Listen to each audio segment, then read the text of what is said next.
Hey, Mufasi here. This is a clip from our full podcast. Go check out the full episodes. You can watch them more on our YouTube or go listen to them on Spotify. I thought we make a special episode for Maple Leaf Pro Wrestling because this was a special event and I am excited for the future of this promotion. Yeah, I agree. I feel like they're going to be one of those promotions where they do like little pay-per-views every so often. Probably kind of like a GCW type thing where they just do like fun little shows every now and then. Yeah, this is cool. This is Scott D'Amore's new promotion. A little bit about the history of it, because it's like technically not new, but it's like a relaunch. Maple Leaf Wrestling started in the 30s and was going strong until the 80s. It was owned by the Tunnies in Canada, and obviously like legends have been in Maple Leaf Wrestling, like Bret Hart, Harley Race had a few matches there, Bruno Sammartino, like everyone you could think of pretty much wrestled at Maple Leaf Wrestling. Ric Flair. Yeah, Ric Flair. It was part of the NWA, and then WWE apparently had their hands in Maple Leaf Wrestling a little bit. They kind of bought it and aired like WWE dark matches from the Maple Leaf Gardens there, and then it kind of fizzled out and went, nowhere. It didn't exist for 40 years. Scott D'Amore gets fired from TNA. Sorry, let go from TNA. So brutal. Yeah, he got let go from TNA. They killed him. He bought the copyright for Maple Leaf Wrestling, and here we are today. As of this weekend, Maple Leaf Pro Wrestling is back, and it was honestly fire. It was a fun little show. Yeah. It is very Scott D'Amore and TNA coded. It literally looks like TNA. I'm pretty sure, and don't quote me on this, but I bet you if I'm going to look it up when I go home, I bet you it's like produced by Anthem. Yeah. Does all of TNA's stuff. Just simply based on the production quality.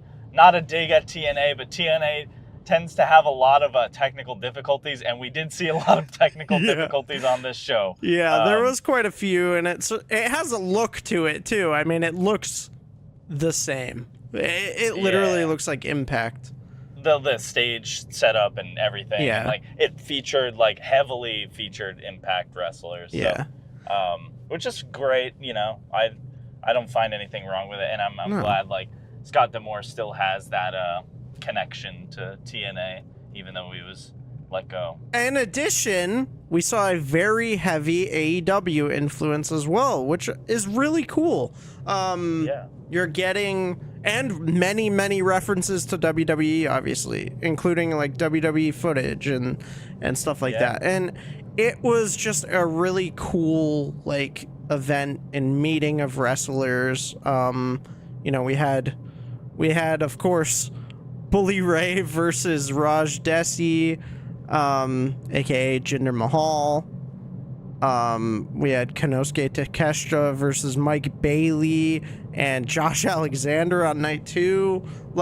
We had some really good stuff on these two cards, and it's just a fun show. So yeah, I thoroughly enjoyed all the wrestling on this show. I don't think there was a single match that really disappointed me. Yeah.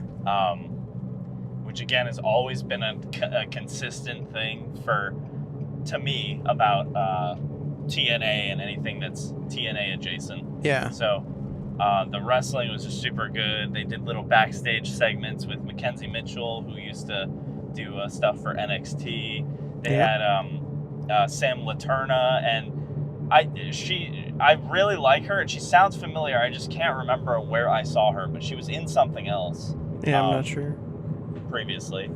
And then, the whole broadcast team, it's really cool. They're, Mauro Ranallo is on commentary with Don Callis, and Mauro Ranallo is the best commentator I've ever heard in my life. He's so good, dude. He just sounds like he's in pain the whole time. Yeah. But it's so good, and I like that we didn't sugarcoat anything when it was talked about referring to other promotions. He name dropped WWE several times. He name dropped NXT several times. Talked about like a bunch of NXT wrestlers. Talked about WWE his time wrestlers. in NXT as well. Literally, yeah, and that's just something you don't get a lot in other, in just wrestling in general. It almost feels like it's a sin to like mention WWE on any kind of broadcast, but they had no problem doing it, and I think you know, they were talking about how Raj Desi was a WWE champion, how Bully Ray is a WWE Hall of Famer, and just all these little accolades that, you know, instead of like multi-time world champion like somewhere else, or his time in the other place, like it was like they actually like acknowledge it, which I think I would love to see more of. I think MLP could kind of get away with it because they're just brand new and they're just very indie. Yeah, so, right. This show was fire. Yeah.